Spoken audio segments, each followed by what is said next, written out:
My twin sister came to my apartment in Brooklyn, not with bruises, but with divorce papers in her shaking hand. Realizing her infertility was about to cost her everything, I made a desperate choice. I would swap lives with her, seduce her husband, and give them the one thing I could, a child. My name is Joan Douglas, and my sister's name is Judy. We are twins, identical as two reflections in a mirror, but our destinies were as different as fire and ice, as chaos and control. People said I wasn't right, that I was too much. The polite ones at country clubs and charity galas used more elegant words. They said I was spirited, impulsive, and that I struggled to regulate my emotions. I describe it as feeling too much. I feel everything 10 times more intensely than other people. My joy can make my chest feel like it's going to explode. And my rage? Well, my rage is what brought me to exile. When I was 22, I threw a champagne flute at our father's business partner during a gala at the Plaza Hotel in Manhattan. He hadn't done anything to me. He was just cornering my sister Judy in the garden terrace, his hand creeping up her thigh while she froze, too polite, too gentle to scream. I saw red. I don't exactly remember crossing the marble floor. I only remember the sound of crystals shattering against his temple, the blood running down his tuxedo, and the horrified gasps of 200 guests in evening wear. They weren't looking at him, they were looking at me. They called me unhinged, a disgrace, a monster. My parents, who had spent decades building their reputation in Manhattan's elite circles, were mortified. They were scared of what I'd do next, of the scandal I'd already created. Eventually, they sent me away, not to a hospital, but into exile. Give Joan time to mature, they told everyone. Let her find herself somewhere far from here. And just like that, 7 years went by. 7 years living in tiny apartments across the country. Seattle, Austin, Denver, San Francisco. 7 years seeing the world through coffee shop windows and bus station benches. 7 years in which I had only friends who were strangers, who didn't know my last name, and bartenders who didn't ask questions. But if I'm honest, I didn't hate the exile. It was freedom. Nobody expected me to smile politely or wear pearls or apologize for existing. I had time to paint, to write, to run through unfamiliar streets at 3 a.m. I learned how to disappear into crowds and how to seduce men who'd never remember my name. My life was raw and unpolished, but it was mine. I had only one pain, one single ache that never left, my sister Judy. She inherited all our mother's grace, all her restraint, all her desperate need to please. And I inherited all our father's fire, all his recklessness, all his inability to bow. She was soft as silk, incapable of disappointing anyone. The day they sent me away, she cried in my arms outside our family townhouse on the Upper East Side. "Joan, it should have been me who left. I'm the one who can't protect myself. I'm useless." I grabbed her face hard, my fingers probably leaving marks.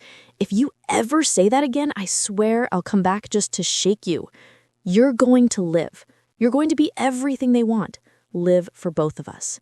She promised me she would. 2 years later, she sent me photos from her wedding at the McCrary estate in Connecticut. She'd married Nelson K. McCrary, old money, older family name, the kind of man our mother had always dreamed of. He was handsome in that controlled, dangerous way wealthy men often are, but in the photos, his hand on her waist looked possessive, not protective. His smile for the camera was perfect, but his eyes when he looked at Judy were evaluating, cold. I called her immediately from a payphone in Portland. "I don't like this man, Judy. You don't have to do this.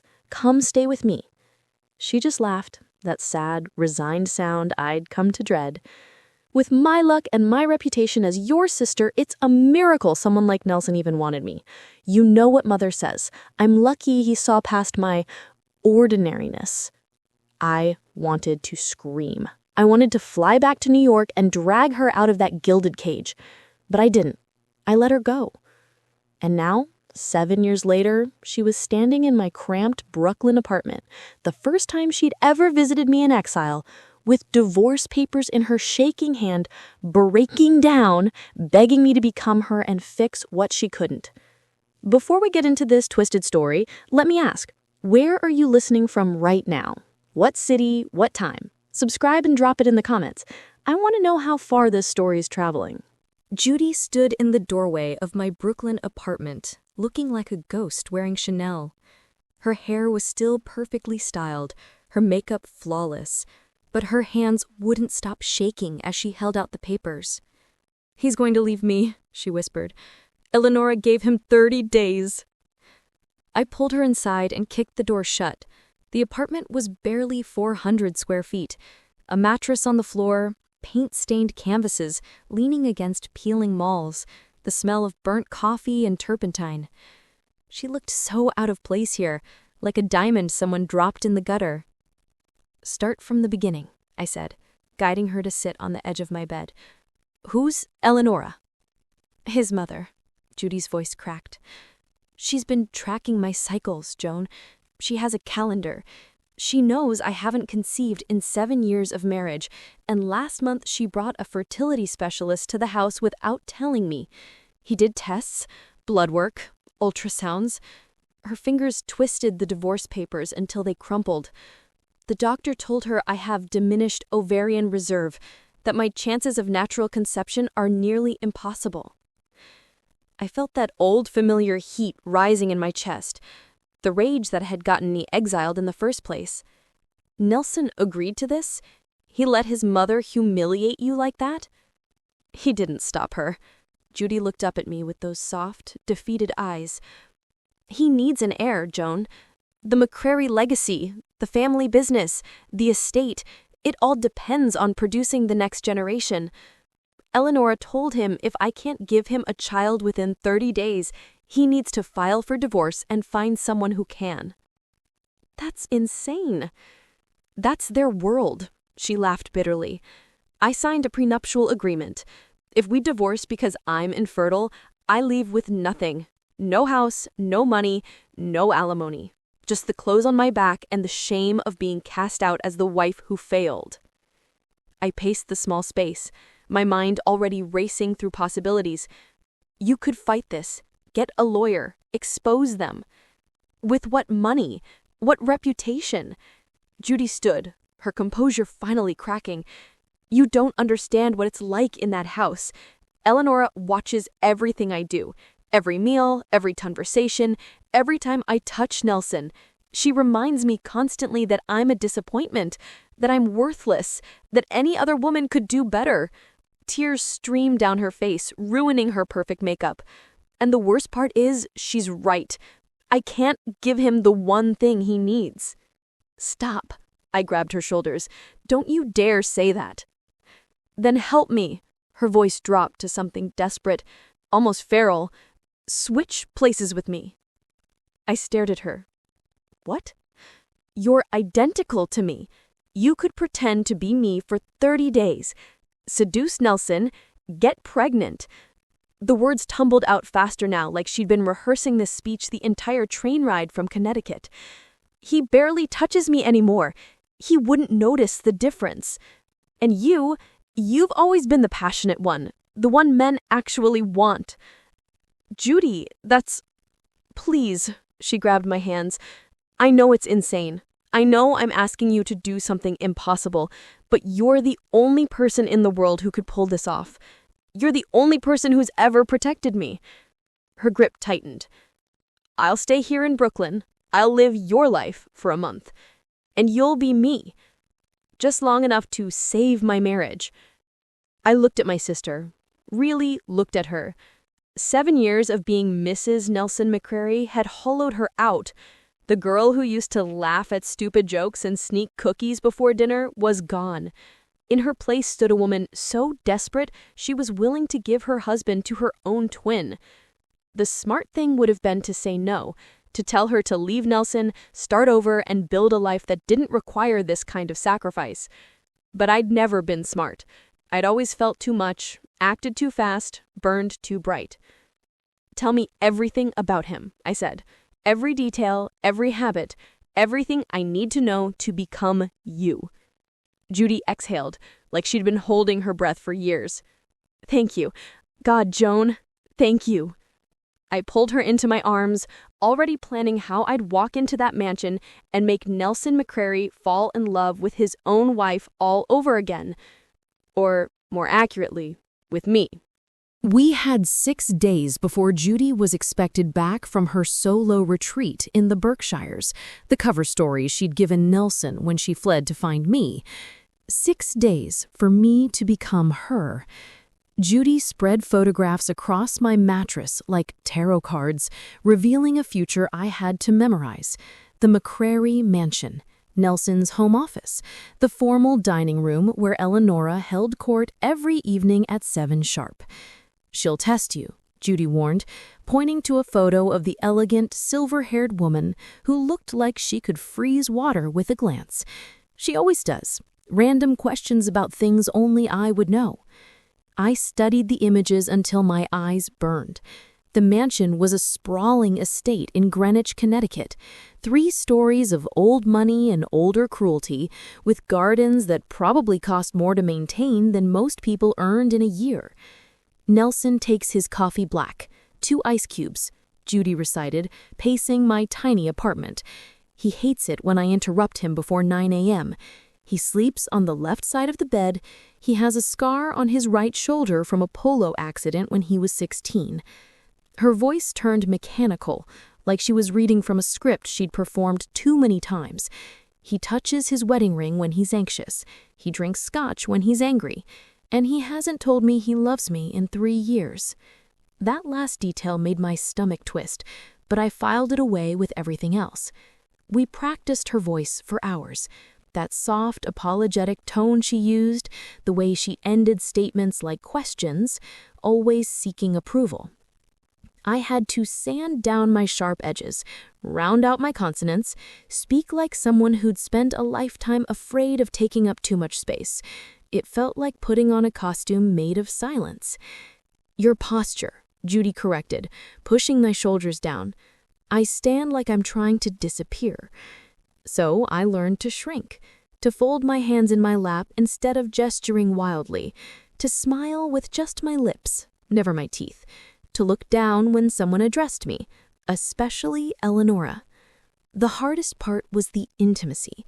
Judy's face went pale when we reached that section of the briefing. "He'll expect you in his bed. It's been months since we've been close, but with the 30-day deadline, he'll try." "I can handle it," I said, more confidently than I felt. "Can you?" She looked at me with something like pity. "Can you let a stranger touch you while pretending to be me?" I met her eyes. "He won't be a stranger for long." On the 7th day, I cut my hair to match Judy's sleek bob. She helped me pack her designer luggage with clothes that cost more than my rent. Cashmere sweaters, silk blouses, dresses with labels I couldn't pronounce. I practiced her signature 40 times until the loops matched perfectly. The train to Greenwich felt like a descent into enemy territory. I watched the landscape change from Brooklyn's grit to Connecticut's manicured perfection. Vast lawns, stone walls, houses hidden behind iron gates. This was Judy's world. This was the prison I was walking into by choice. The mansion looked even more imposing in person. Gray stone, tall windows that reflected nothing back, a circular driveway where a black Mercedes sat like a threat. I could see why Judy felt suffocated here. The place didn't breathe. I rolled my suitcase to the front door, my heart hammering against my ribs. Everything I'd learned flooded my mind.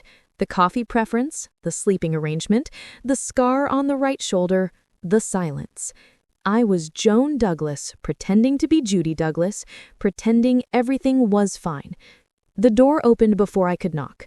Nelson stood there in a crisp white shirt, sleeves rolled to his elbows. He was taller than the photos suggested, darker-haired, sharper-featured, handsome in that cold, calculated way of men who'd never had to work for anything. His gray eyes swept over me with the same evaluating look I'd seen in the wedding photos. "You're back early," he said. No warmth, no welcome home.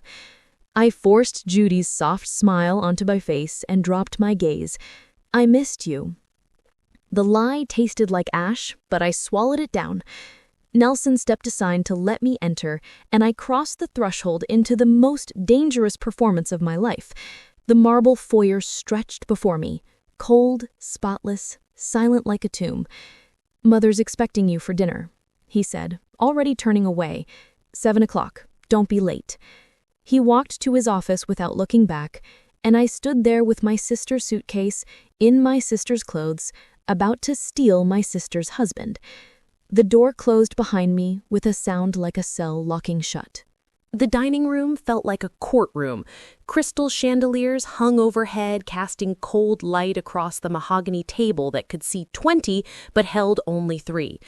I sat across from Eleanora McCrary, and the woman's eyes hadn't left my face since I entered. She was 70, but looked 50, maintained by money and malice in equal measure. Her silver hair was pulled back so tightly it could have been a facelift. Diamond earrings caught the light every time she tilted her head, studying me like I was something she'd found on the bottom of her shoe. Nelson sat at the head of the table, barely present. He scrolled through his phone between courses, his jaw tight with whatever stress he carried from work, or maybe from having a wife he was planning to discard. "You look different," Eleanora said suddenly. Her voice was smooth as poison. "Refreshed." I kept my hands folded in my lap, channeling every ounce of Judy's practiced meekness.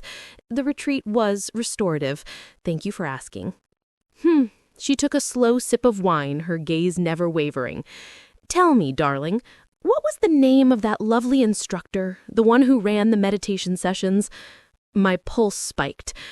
Judy hadn't mentioned an instructor. She'd said the retreat was a cover story, not a real place. I felt the trap closing around me, but I kept my expression serene. I'm afraid I've forgotten her name. There were so many staff members. "Strange." Eleanor's smile was all teeth. "You praised her so highly before you left, said she changed your perspective on mindfulness." Nelson glanced up from his phone, suddenly paying attention. I reached for my water glass to buy seconds. Think. Judy would apologize, would deflect with self-deprecation. "You're right, I'm terrible with names. The retreat was somewhat overwhelming, actually. I'm still processing everything." "Processing." Eleanor repeated the word like it was evidence of a crime. "Nelson, doesn't she seem different to you?" He looked at me properly for the first time since I'd arrived. His gray eyes moved across my face, searching for something. I held still, letting him see what he expected to see. His disappointing wife returned from a failed attempt at self-improvement. "She seems the same to me, Mother," he said finally, returning to his phone. I could have kissed him for the dismissal. But Eleanora wasn't finished. She set down her wine glass with deliberate precision. "Judy, dear, I was thinking about this summer house last week. Do you remember which bedroom overlooks the rose garden? I want to prepare it for the Hendersons in August." Another trap. I had memorized photos of the main estate, but Judy had mentioned a summer house on Cape Cod exactly once.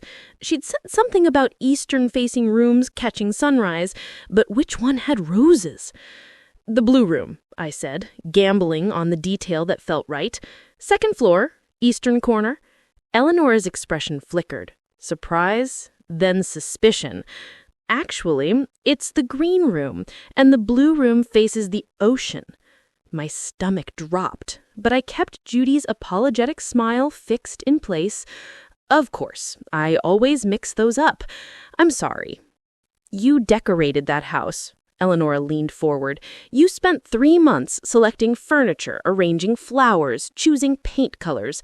And now you can't remember which room faces where?" Nelson set his phone down. "Mother, what's your point?" "My point," she said coldly, "is that your wife left here fragile and uncertain, and she's returned different, confident, almost defiant in her mistakes." I felt sweat forming at the base of my spine. This woman was sharper than Judy had warned me. She wasn't just testing me, she was hunting. "I'm not trying to be defiant," I said softly, letting my voice crack just slightly. "I'm trying to be better. Isn't that what you wanted?" The crack in my voice, that tiny surrender, seemed to satisfy something in her. Eleanor leaned back, her posture relaxing by inches. "What I want is for you to give my son an heir. That's all that matters now. The doctor said your chances are slim, but not impossible." She paused. "You have 24 days left." The words hung in the air like a guillotine. Nelson stood abruptly, his chair scraping against marble. He left without looking at either of us, his scotch glass abandoned on the table. Eleanor watched him go, then turned back to me with that predatory smile. "You should go to him tonight. Make an effort. Time is running out, and I'd hate for you to waste what little opportunity remains." It wasn't a suggestion. It was an order. I nodded, keeping my eyes down, and excused myself from the table. My hands didn't start shaking until I reached the hallway. I'd survived the first test. Barely. But Eleonora wasn't done with me. I could feel her suspicion following me up the stairs like a shadow, and I knew the next interrogation would be worse. I stood outside Nelson's bedroom door for 5 full minutes before I found the courage to knock. My hand hovered over the dark wood, my sister's wedding ring catching the hallway light. This was the moment everything could fall apart, when he touched me and realized I wasn't her, when my body betrayed the deception. "Come in," his voice called from inside. He was at his desk by the window, still wearing his shirt from dinner, but with the top buttons undone. Papers spread before him, a fresh scotch at his elbow. He didn't look up when I entered. "I need to finish this proposal," he said flatly. "It can wait until tomorrow." He thought I'd come out of obligation, that I'd make some timid excuse and flee back to my own room like Judy always did. I could feel the script of their dead marriage trying to pull me into its familiar patterns. Her apologizing, him dismissing, both of them going to bed in separate rooms with separate disappointments. But I wasn't Judy. I closed the door behind me and locked it. The click made him look up. "What are you doing?" There was confusion in his voice, maybe irritation. I crossed the room slowly, letting my hips move in a way Judy never would. "Your mother's right about one thing. We're running out of time." "Judy!" "Don't." I reached him and placed my hand on his chest, feeling his heart jump beneath expensive cotton. "Don't talk. Don't think. Just let me." His eyes widened. This close, I could see flecks of blue in the gray, the fine lines at the corners that came from squinting at contracts. He smelled like scotch and cedar and something darker underneath. Want, maybe. Or loneliness. "You've been drinking," he said, but his hand came up to catch my wrist, not to push me away, to hold me there. "I'm completely sober." I leaned in until my lips brushed his ear. "Are you going to keep working, or are you going to touch your wife?" The word wife did something to him. His grip tightened on my wrist, and I felt the shift in his breathing, faster, shallower. He was a man who'd spent 7 years in a polite, passionless marriage, and I was offering him something that looked like his wife, but felt like fire. "This isn't like you," he whispered, but he was already pulling me closer.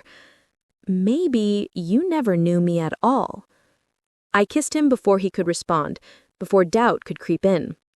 His mouth was warm and tasted like expensive liquor and surprise. For a heartbait, he froze, and I thought I'd miscalculated, that he'd push me away, call for Eleonora, expose me right here. Then something broke in him. He kissed me back hard, almost punishing, like he was trying to find his wife somewhere in my mouth and couldn't. His hands tangled in my hair, and he stood, lifting me onto the edge of his desk. Papers scattered to the floor. The scotch glass fell and didn't break.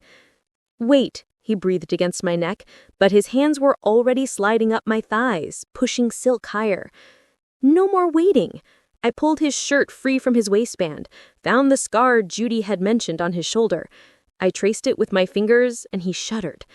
This was supposed to be mechanical, a transaction. Get him to bed, get pregnant, get out. But his touch woke something in me I hadn't anticipated. Not just desire, but hunger. The kind that comes from 7 years of exile, of being called too much, of wanting someone to match my intensity instead of flinching from it. Nelson pulled back to look at me, his pupils blown wide. "Who are you?" For a terrifying second, I thought he knew, but then I realized he meant it differently. He was asking who this version of Judy was, this woman who wasn't afraid of him. "I'm your wife," I said, and kissed him again before the lie could choke me. He lifted me off the desk and carried me to the bed. His mouth found my collarbone, my shoulder, the hollow of my throat. Every touch was desperate, like he was trying to memorize something he'd never had before. And I responded with equal hunger, arching into him, pulling him closer, whispering things Judy would never say. The dangerous part wasn't the deception. It was how real it felt, how his weight above me didn't feel like duty or performance, but like something I'd been starving for. How when he said my sister's name in the darkness, I had to bite my lip to keep from correcting him. Afterwards, we lay tangled in expensive sheets, both of us breathing hard. His hand rested on my hip, possessive in a way that sent electricity through me. "Where did you go?" he asked quietly. "At that retreat. What happened to you?" I should have deflected, should have given him some vague answer about finding myself. Instead, I told him a version of the truth. I remembered who I used to be before I learned to make myself smaller. He was quiet for a long moment. Then, "I like this version better." Those 5 words terrified me more than anything Eleonora had said at dinner, because they meant the line I was walking between Joan and Judy, between truth and lies, was already blurring, and I was starting to forget which side I was supposed to be on. 3 weeks into the deception, Nelson started leaving his office door open when I walked past. Small gesture, enormous shift. The man who'd barely acknowledged my existence now watched me move through the house like he was trying to solve an equation that kept changing variables. "Have lunch with me," he said one afternoon, appearing in the doorway of the library where I'd been pretending to read. Not a question, an invitation that sounded like hunger. We ate on the terrace, overlooking gardens that probably required a full-time staff. He'd ordered food himself instead of letting the cook decide. Sandwiches, fruit, nothing fancy. Like he was trying to create something intimate in a house designed to keep people at arm's length. "You're different with Mother now," he observed, watching me over his water glass. "You don't apologize as much." I should have backtracked, should have slipped back into Judy's constant contrition. Instead, I met his eyes. Should I apologize for that too? A smile flickered across his face, brief, genuine, devastating. "No, God, no." He set down his glass. "I've been thinking about something you said, that maybe I never knew you." My throat tightened. "And?" "I think you were right." He leaned forward, and the intensity in his gaze made my pulse spike. "We've been married 7 years, and I feel like I'm meeting you for the first time. The way you move now, the way you look at me." He stopped, searching for words. "It's like you've been hiding this entire person, and I can't figure out why." "Because I'm not her," I thought. "Because the woman you married was terrified of disappointing you, and I'm just terrified of wanting you too much." "Maybe I was hiding," I said carefully. "Maybe it felt safer." "Safer than what?" "Than being seen." Something shifted in his expression. Recognition, maybe, or regret. He reached across the table and took my hand, his thumb brushing across my knuckles. The touch sent heat straight through me. "I'm seeing you now," he said quietly. "And He hesitated, like the words were difficult. "I feel like I'm falling in love with my own wife. How insane is that?" My throat constricted. This was what I'd wanted, what the plan required. Nelson falling for Judy so completely, he'd never suspect the truth. But hearing him say it felt like being stabbed with something sweet and poisonous. "That's not insane," I managed. "It is when I spent 7 years being indifferent to you." His grip on my hand tightened. "I was cruel, distant, I let Mother treat you like you were disposable, and I did nothing." His voice dropped. "I'm sorry for that. For all of it." The apology broke something in me, because he was apologizing to the wrong woman. Judy was the one who'd suffered his coldness, his mother's venom, the slow erosion of being unloved in a loveless house, and she wasn't here to receive his regret. I pulled my hand away before I did something stupid like cry or confess. "You don't need to apologize." "Yes, I do." He stood and came around the table, pulling me up to face him. His hands framed my face, and I could feel myself leaning into the touch like I was starving for it. "We're visible from a dozen windows, and I didn't care. Let Eleonora see. Let the staff whisper. Let the whole house know that something had shifted between us." When we finally broke apart, both breathless, Nelson pressed his forehead to mine. "Come away with me this weekend. Just us. No mother, no house, no obligations." "Where?" "The Cape House. We can be alone there." The summer house Eleonora had interrogated me about, the one where I'd guessed wrong about the bedrooms. Panic fluttered in my chest, but I shoved it down. "Yes." He smiled, really smiled, and it transformed his entire face, made him look younger, less burdened. "I'll arrange everything." He kissed me once more, soft and promising, then left to make phone calls.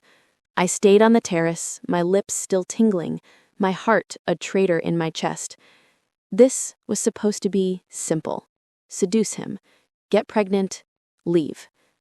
But 3 weeks of sleeping in his bed, of learning the way he took his coffee, of watching him slowly come alive under my hands, it had stopped feeling like performance.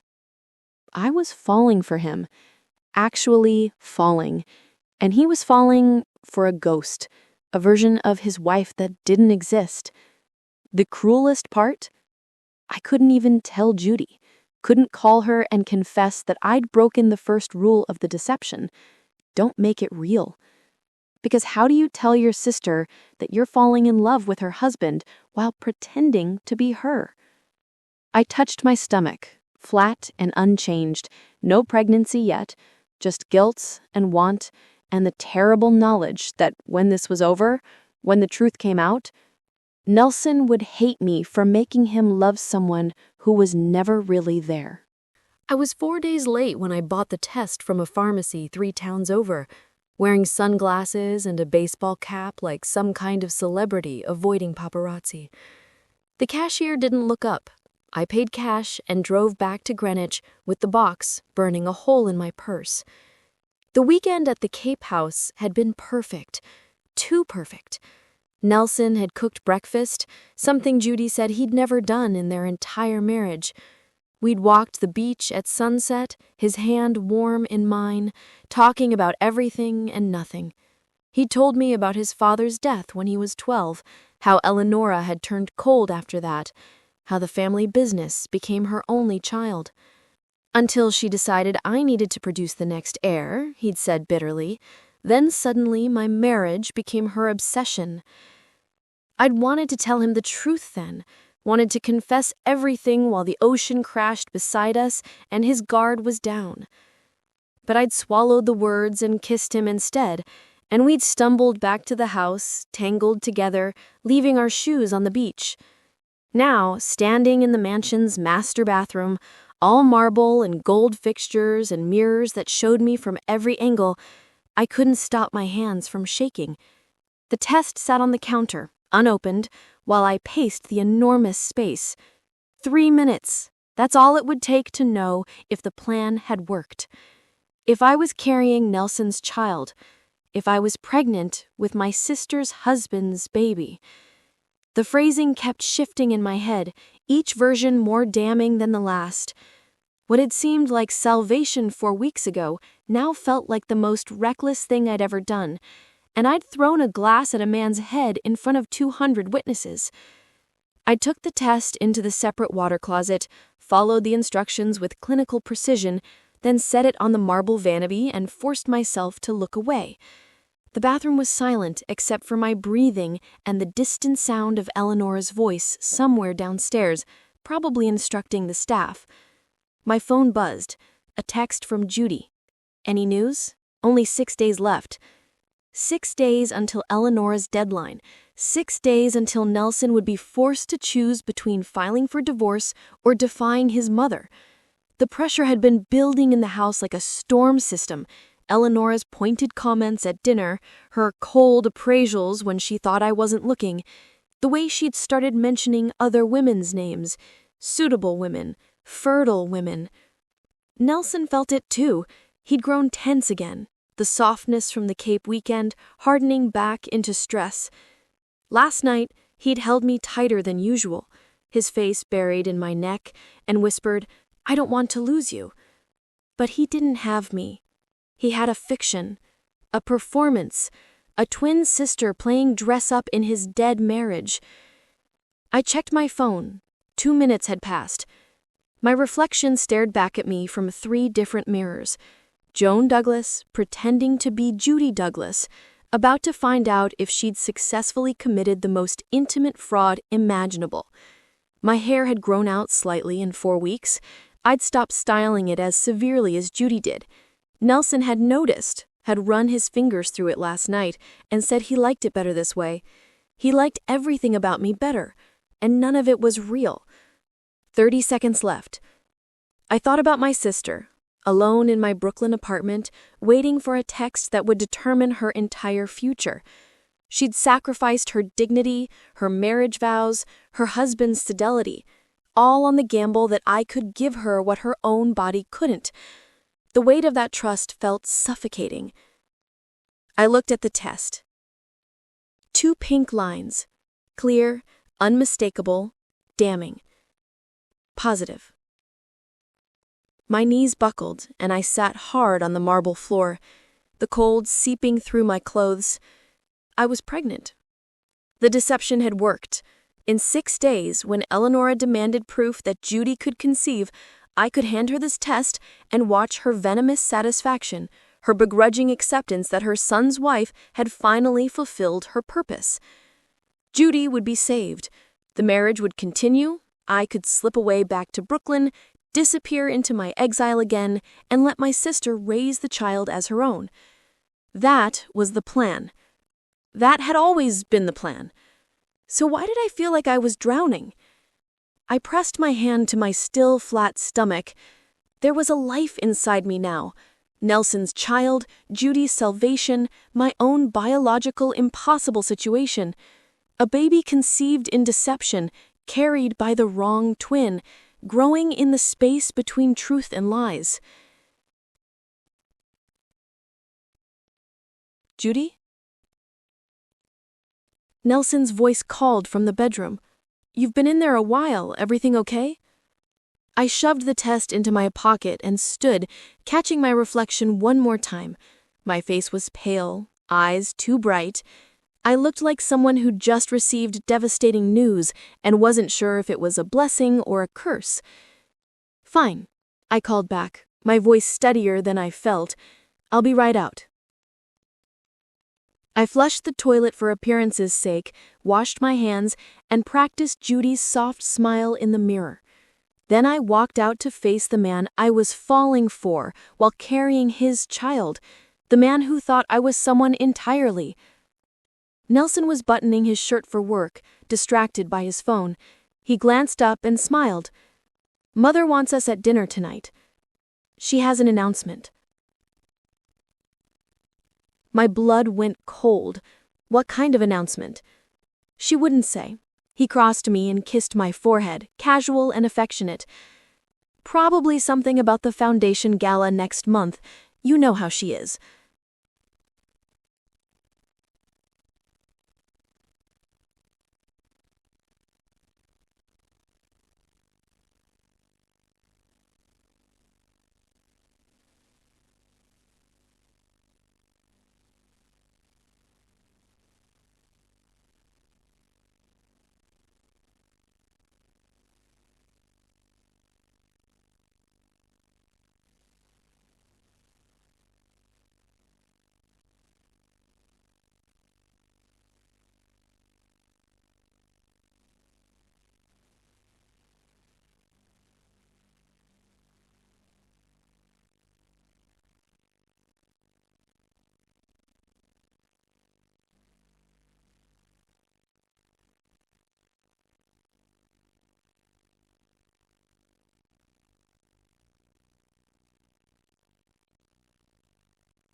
The gala wasn't supposed to happen for another week, but Eleonora moved it up.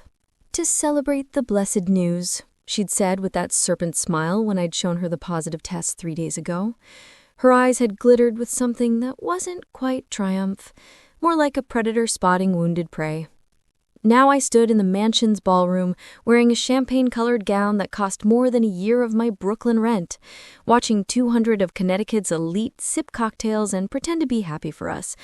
Nelson's hand rested on my lower back, protective and proud.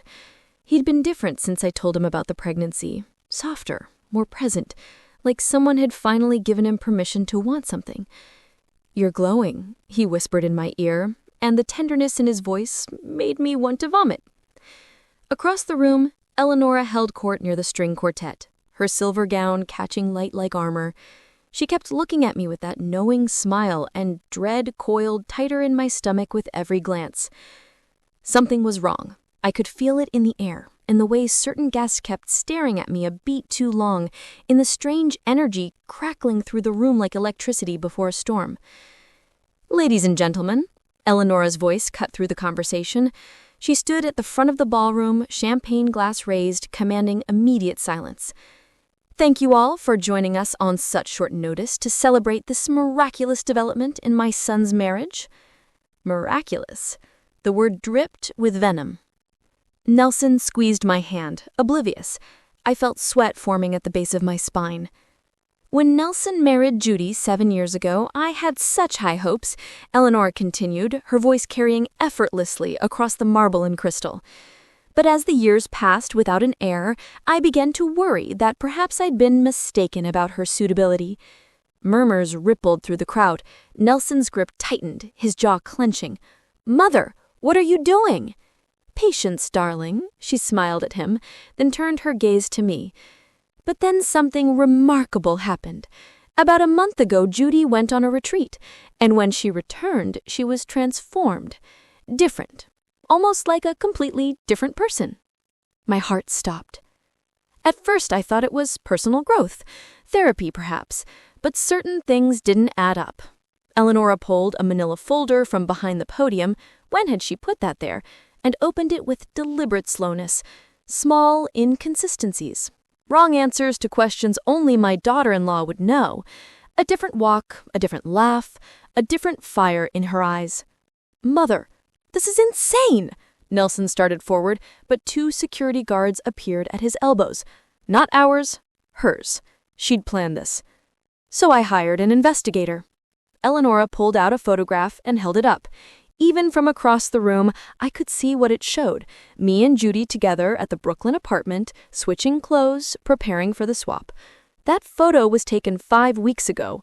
That's Judy on the left, and the woman on the right, the woman currently standing beside my son, is her identical twin sister, Joan Douglas. The ballroom erupted. Gasps, shouts, the sound of glass shattering as someone dropped their champagne.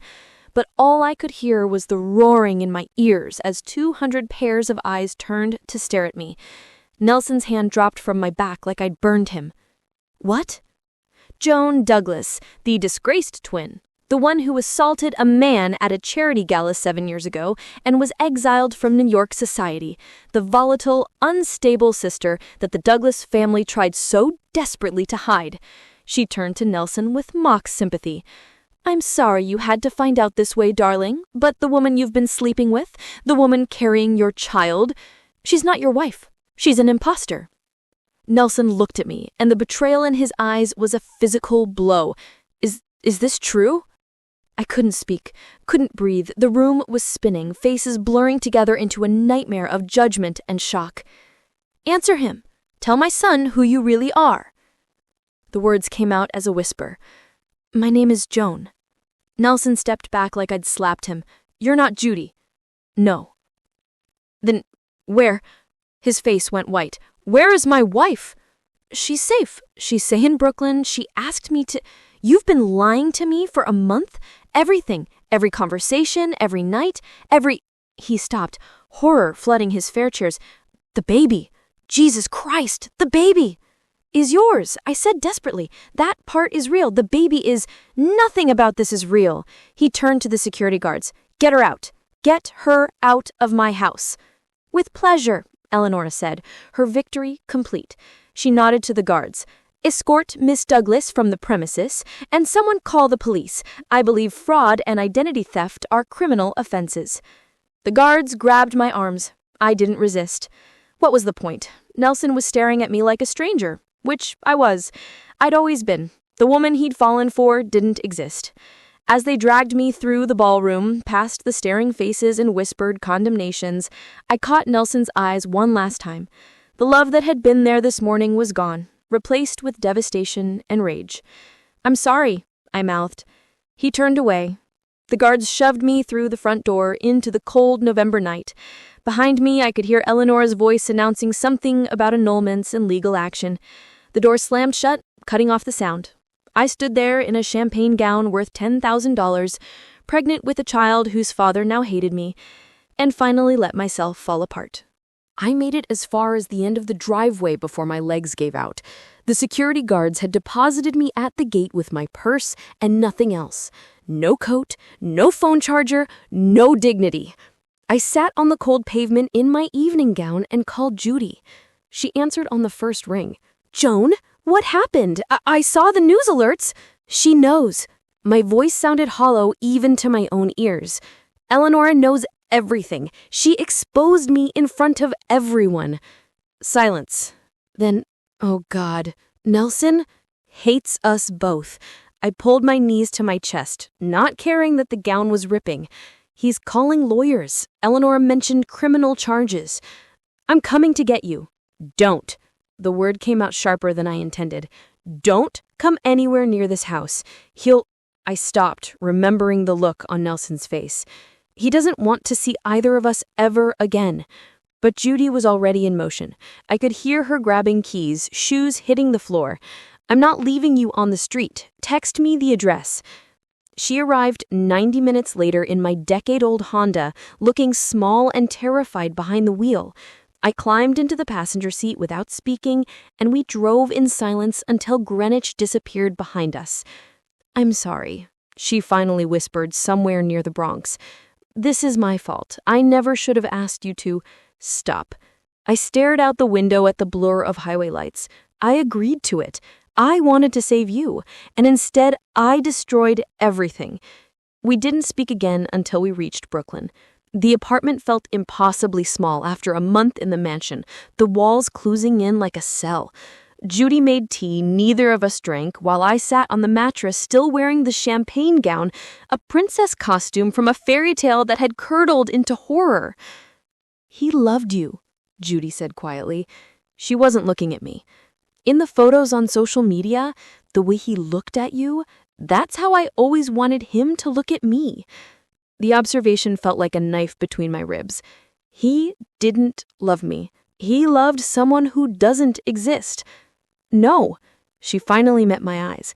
"He loved you, Joan. Not the performance, not the imitation, you." Her voice cracked. "And I hate that. I hate that my own husband fell in love with my sister while thinking she was me." "Judy, do you love him?" The question hung in the air like an accusation. I wanted to lie, wanted to protect her from one more betrayal, but I was so tired of lying. "Yes." She nodded slowly, tears streaming down her face. "Then we've both lost him." My phone buzzed, a text from an unknown number. "This is Nelson's attorney. Do not attempt to contact Mr. McClary. All communication will go through this office. We are pursuing charges for fraud and will be seeking full custody of the child upon birth. You will be hearing from us shortly." I showed Judy the screen. She read it twice, her face crumbling. "He's taking the baby," she whispered. "After everything, he's taking the baby. It's his child. He has every right." Numbed. "We did this for nothing." Judy stood abruptly, pacing the tiny space. "I lost my marriage, you lost whatever you two had, and now we're going to lose the baby too. The whole plan was for nothing." The plan was insane from the beginning. What did we think would happen? That he'd never find out? That we could just swap back and pretend everything was fine? I thought She stopped, shoulders shaking. I thought I could have my life back, my husband, a family. I thought if I could just give him a child, everything else would fall into place. But it wasn't your child to give. It was mine. Mine and Nelson's. And now he knows his wife was so desperate, she sent her twin sister to fuck him and get pregnant. Judy flinched like I'd struck her. Don't! Why not? That's what happened. That's what we did. We manipulated him, used him, made him fall in love with a lie. You fell in love too. Don't pretend you're just a victim in this. I never said I was. I pressed my hand to my stomach where Nelson's child was growing, oblivious to the wreckage surrounding its conception. But at least I can admit what I did. Can you? What's that supposed to mean? It means you hide behind being soft and gentle and victimized, but you're the one who planned this whole thing. You came to me with divorce papers and begged me to seduce your husband. My voice rose. So don't act like I corrupted you. Don't act like you're the innocent one. Get out. Judy's voice was ice. This is my apartment. Then I'll leave. She grabbed her purse, her hands shaking. I'll go back to Greenwich. I'll beg Nelson to take me back. I'll tell him you seduced me into this, that you manipulated both of us. He won't believe you. I felt empty saying that.